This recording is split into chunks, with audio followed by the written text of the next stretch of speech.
This is the KL204105A twin needle ultra heavy duty pattern machine. This is the list of the patterns it does. Represented on the left side is if one needle only is used, for example the zigzag. The same pattern number one on the right hand side here shows how the image will, or the pattern will appear with two needles. So the zigzag becomes a diamond, and etc. So we've got 100 built-in stitches. This is what it will look like with one needle. This is roughly what it will look like with two needles. So our selection is picking the pattern first. For example, we'll go to this one here, number 7. The way we select the pattern is we go to our control panel. We press number, which is the pattern number, and we press 7, OK. Anything we do on this panel, we enter it by pressing the enter arrow, and that will now tell the machine it's reset. The other controls we have on the panel here is the stitch length.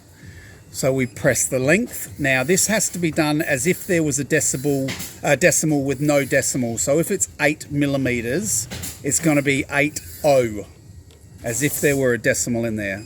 Okay, that becomes 8.0 millimeters. That's the length of our stitch. The width doesn't come into effect on this machine. The speed of the machine obviously is going to select the speed that it runs at.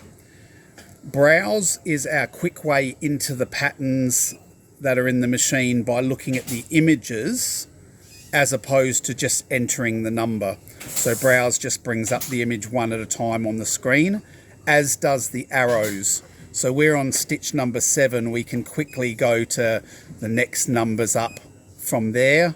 So we have 3 ways of entering the design number. Just enter the number here, browse through the images, or select through here. Once again, once we've selected a stitch, we press enter. They're the basics of the machine. This here is whether it stops in the needle up or needle down position. It's currently set to stopping in the up. Some of these patterns are a sort of a one-sided pattern. So by going to reverse, it will literally flip that design over.